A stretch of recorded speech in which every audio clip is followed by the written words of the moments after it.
ఈ దినమునకై ఏర్పాటు చేయబడిన దేవుని వాగ్దానము. లూకాసు వార్త 2వ అధ్యాయము 10వ వచనము. ఇదిగో ప్రజలందరికీ కలుగబోవు మహా సంతోషకరమైన సువార్తమానము నేను మీకు తెలియజేయుచున్నాను. Behold, I bring you good tidings of great joy, which shall be to all people.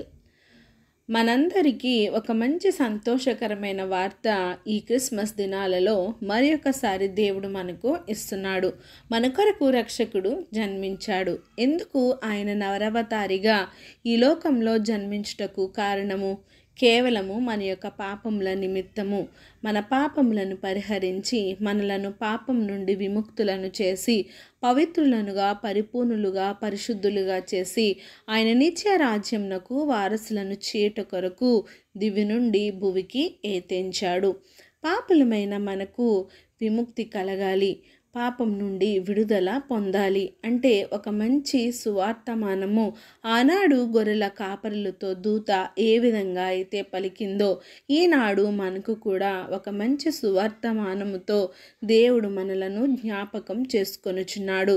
నేను మీ కొరకు రక్షకుడుగా ఈ లోకంలో జన్మించాను.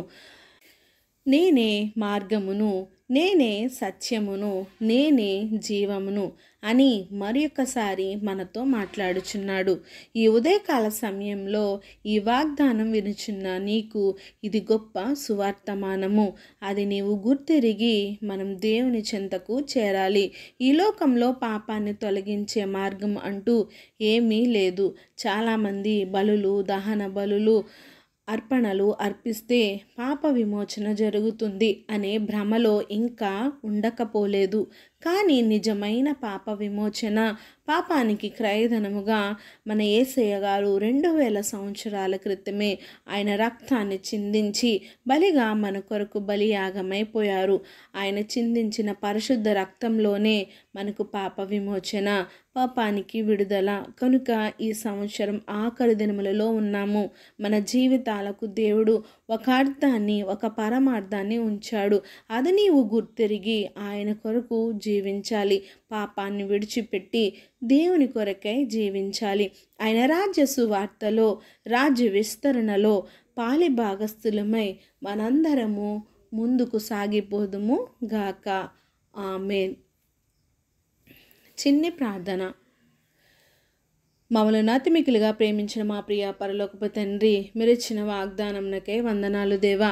ఎవరైతే ఈ ఉదయకాల సమయంలో తండ్రి ఈ వాగ్దానాన్ని వినుచున్నారో మాతో మీరు సూటిగా మాట్లాడిన దేవుడవు. అవును తండ్రి, రక్షకుడుగా ఈ లోకమునకు వచ్చి తండ్రి పాపులమైన మా కొరకు నీ ప్రాణాన్ని సిలువలో బలియాగము చేసి తండ్రి నాయన మమ్మల్ని పరిశుద్ధులుగా ఉంచినందుకు వందనములు నాయన. మీ పవిత్రమైన రక్తంలో మమ్మల్ని మేము కడుగుకొని తండ్రి ప్రభా పరిశుద్ధులము పరిపూర్ణముగా నీ యొక్క రాజ్యమునకు చేరుటకు మమ్మలను మేము సరిచేసుకొని బిడలుగా మమ్మల్ని ఉంచండి దేవా. నాయన ప్రార్థన అవస్థ కొన్ని ప్రతి ఒక్క బిడని సమయంలో జ్ఞాపకం చేసుకోండి. ఎంతోమంది ఎన్నో రకాల అవసరతలతో, ఇబ్బందులతో, అక్కరతలతో నాయన ప్రార్థన అవసరతలను కోరుచున్నారయ్యా. దయతో ఒక్కసారి వారి అవసరతలను తీర్చండి దేవా. నాయన కనికరము గల దేవుడవు, జాలిగల దేవుడవు, దయగల దేవుడవు నాయన.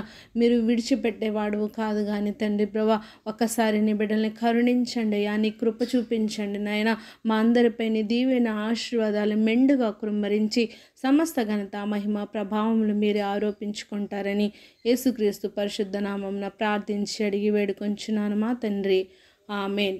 God bless you all.